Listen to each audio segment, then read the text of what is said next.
the launch. There was no ceremony. No speeches, no flags, no crowds gathered at the launch site with tearful eyes and trembling hands.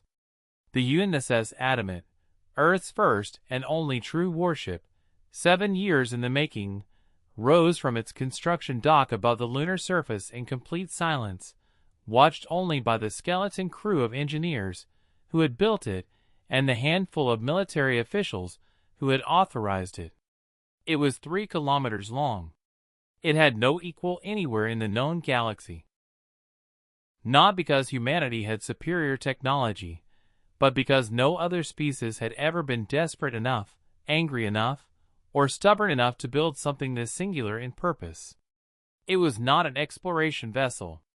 It was not a diplomatic carrier. It had no science labs, no civilian quarters, no garden decks. Every single centimeter of the Adamant was designed to end things. Captain Rena Solis stood on the command bridge, her hands clasped behind her back, watching the moon fall away beneath them. She was 44 years old, had fought in 2 interstellar skirmishes, and had buried a husband and a daughter in the Vreth burning 3 years prior. She had not been chosen for this mission because she was the best strategist in Earth's fleet. She had been chosen because she was the calmest. "Set course for the Kalos expanse," she said. "Let them see us coming." The reputation that arrived first. News traveled faster than any ship in the galaxy, carried by trading vessels, refugee convoys, and the vast telepathic networks of the elder races.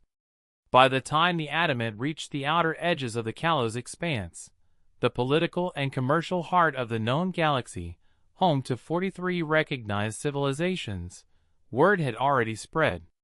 The humans have built something. The reaction was not uniform. The Selari, a proud reptilian empire that had dismissed humanity as a footnote species, for 2 centuries, sent 3 of their own warships to intercept and evaluate. They held position at a respectful distance for 6 hours, read every scan available to their technology, and then quietly withdrew without a single transmission. Their admiral's private log, later leaked, contained only one entry from that day: "Do not engage. Do not provoke. Do not even make eye contact." The Murith Collective, a hive-mind civilization that communicated in pure mathematics, broadcast a single numerical sequence toward the Adamant upon its approach. Linguist Officer Declan Ferris translated it in under 2 minutes. He read it twice before reporting to Captain Solis. "They're asking," he said carefully, "if we require anything. Food, fuel, safe passage." Rena didn't smile. "Tell them we require nothing. Tell them we're just passing through." She paused. "For now." The Vreth response. The Vreth had not survived 400 years of conquest by being slow.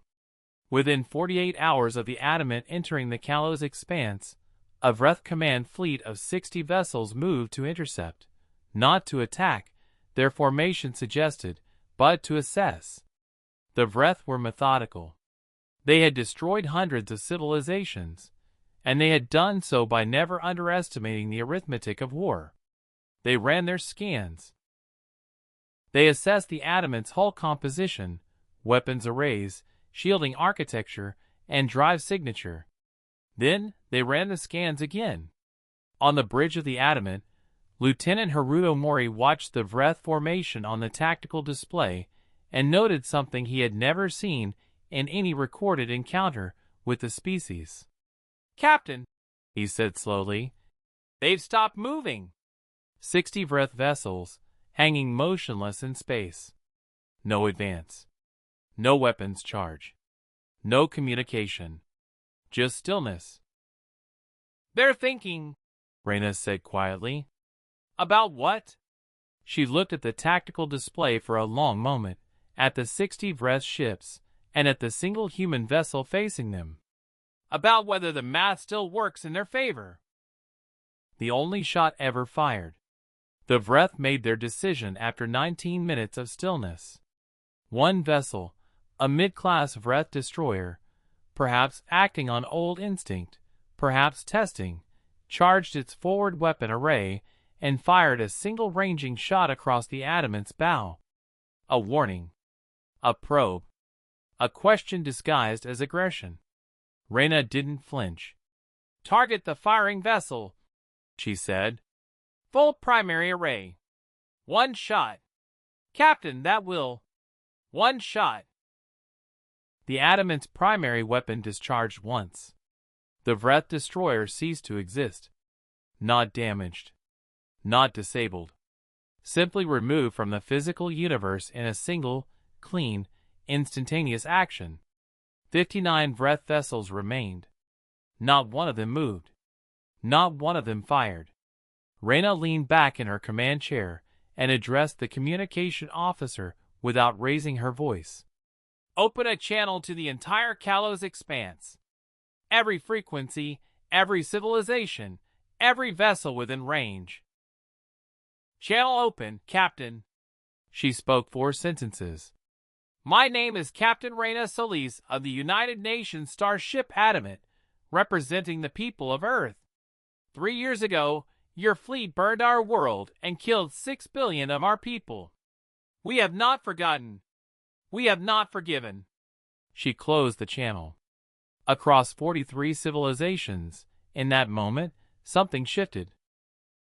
A collective, galaxy-wide recalibration of everything they thought they knew about the small, short-lived, frighteningly persistent species from the third planet of an unremarkable star. What fear looks like in the dark. The Adamant did not stay in the Kalos expanse. It had made its point. As the ship turned and began its steady course back toward human space, the long-range sensors registered something remarkable. Across the expanse, from the Selari border worlds to the deep Neareth territories to the outer trading lanes, vessels were moving, repositioning, recalculating routes to maintain maximum distance from the Adamant's trajectory. An entire galaxy, quietly stepping aside. In her private quarters that night, Reyna sat at her desk with a photograph in her hands, her daughter, 7 years old, laughing at something off-camera in the bright afternoon sun of a city that no longer existed. She didn't feel like a hero. She didn't feel like a conqueror. She felt like a mother who had done the only thing left available to her. Made absolutely certain that what happened to her daughter could never, under any circumstances, happen again. She set the photograph down carefully, looked out the viewport at the stars sliding past. We were never the most powerful species in this galaxy, she thought. We were just the only ones who had nothing left to be afraid of. And in the silence of deep space, the Adamant flew on. 3 kilometers of human grief, human fury, and human love, moving like a quiet promise through the dark.